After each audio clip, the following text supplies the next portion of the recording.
அடைந்தேனே அன்று என்னை நிலம் கேட்டதம்மா உன் நிழல் என்று என்று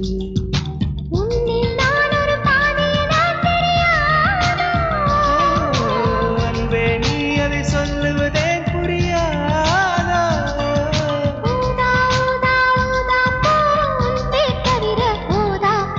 மழை கூந்தல் மீது